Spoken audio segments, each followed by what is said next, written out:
Hey there guys, I'm Jesse Crowe, the travelling scientist, here with my friend Karolina, who is half Czech, half Swedish, and I met in Canada, and now we're road tripping through America together. Say hey, yeah. Karolina. Hey, nice to see you guys. So Karolina speaks a bunch of different languages, lots more than me and lots more than most people. She's actually a linguist, and I just wanted to talk a bit about learning different languages when you're travelling around the world. So where did your fascination with languages actually begin?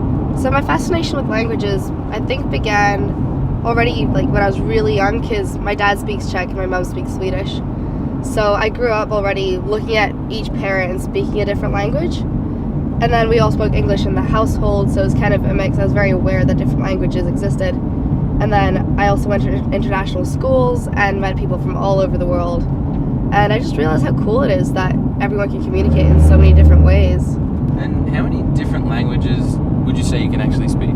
Well, it depends how you define it, but I'd say I speak 4 fluently, so that's Swedish from my mom, Czech from my dad, English, and then French, because I moved to France for a year to learn French. Wow. And then I speak Spanish very comfortably, German conversationally. I also sort of dabbled in Swahili for a few years, a bit of Romanian. I also studied Arabic and a few things, but only on a very basic level, so I wouldn't really count those. That is a whole bunch of languages. Yeah. That's a lot more than I can do. I got a little bit of Indonesian. It's cool. And a little bit of German. I did German at university, but that was definitely my worst subject. I was much better at the sciences. That makes sense. As a scientist. Yeah, naturally. How would you say, knowing all these different languages, does that help you to travel? Is it important to know different languages when you're traveling to different parts of the world? Absolutely. So I'd say if you're traveling around places that you've already been, obviously you can get around, but if you speak the local language, you can make connections with locals. Mm-hmm. You can see signs and read them and understand them, so you can get around better. People tend to like you more if they see that you're making an effort to speak their language. So yeah, for me it helps. Obviously, if I go to Sweden to visit relatives, I can get around really comfortably. Czech Republic, no problem. It's similar to Slovak. Swedish is similar to Norwegian and Danish to an extent as well. And then obviously German. You also just speaking more languages, you're more likely to run into people while traveling that speak your languages, mm-hmm. which makes you feel closer to them. I think it definitely helps to be able to speak a bit of someone else's language. I know a tactic that I often use is I know how to say that I speak your language in about 6 different languages, but that's all I can say in that language. So, but it's just an icebreaker. I can be like, I speak a little bit of German, I speak a little bit of French, I speak a little bit of Spanish, but that's all I can say. And then they say, tell me more, and I'm like, no, I tend to learn the opposite. I tend to learn to say, I don't speak your language if I don't speak it.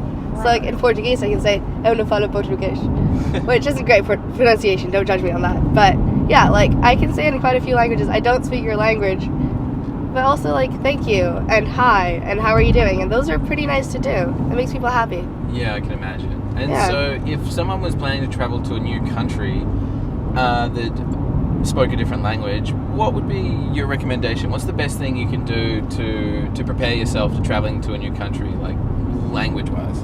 I'd say the first thing to do is look up what language is actually spoken in that country, because you don't want to travel to a place in, say, West Africa and learn some language and find out they actually speak French, or find out that, yes, the official language is French, but most people actually speak whatever local language, right? Yeah. So you want to make sure you're learning the correct language for your travels.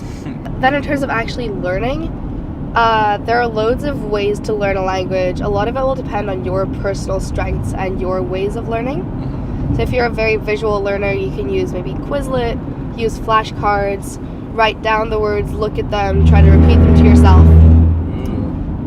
If you are a very auditory learner, definitely listen to things. You can listen to podcasts or radio shows. So then in terms of practical, actually getting there, Duolingo is a pretty great app for a few languages. There aren't many non-majority languages on there, and a lot of non-majority languages haven't been developed yet. So you probably couldn't have learned something like Swahili. Swahili is actually on there, but Arabic is not. Right. So, you want to check if your language is on there. If it is, it can be a good tool, but don't force yourself to use it if it doesn't fit your learning style. I personally don't like it that much for me, but I have loads of friends that love it. Yeah. I love Memrise. It's also fantastic. They have a lot of really niche languages on there. So that's really great, and they usually have multiple courses for the same language.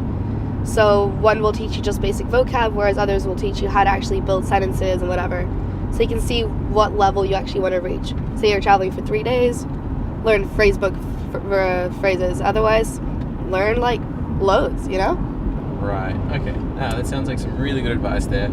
Karen, thanks so much for talking to us. Yeah, thanks. You've traveled around the world. You speak so many languages. It's really cool. I'd love to learn even half the languages that you could speak one day. But if you've got any more advice, anything else you'd like to share with the people before we finish up? Sure. Well, there's this Czech proverb.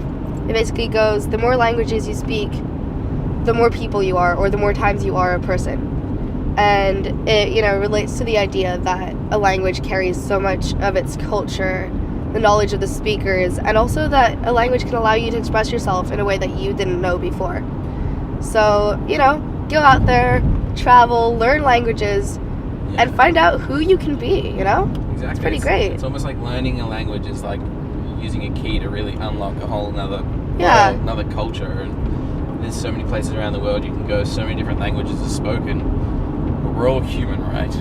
At the end of the day, we all speak different languages, but we all do speak language, and we all want to have a connection at the end of the day. So, awesome. Yeah. Great advice, Karen. Thank you so much for coming on this road trip. Thank you, Jesse.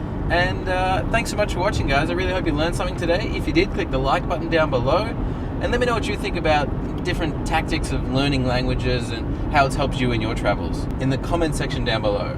Finally, subscribe for more traveling science every week, and I hope to see you guys next Science Sunday. Cheers. Bye.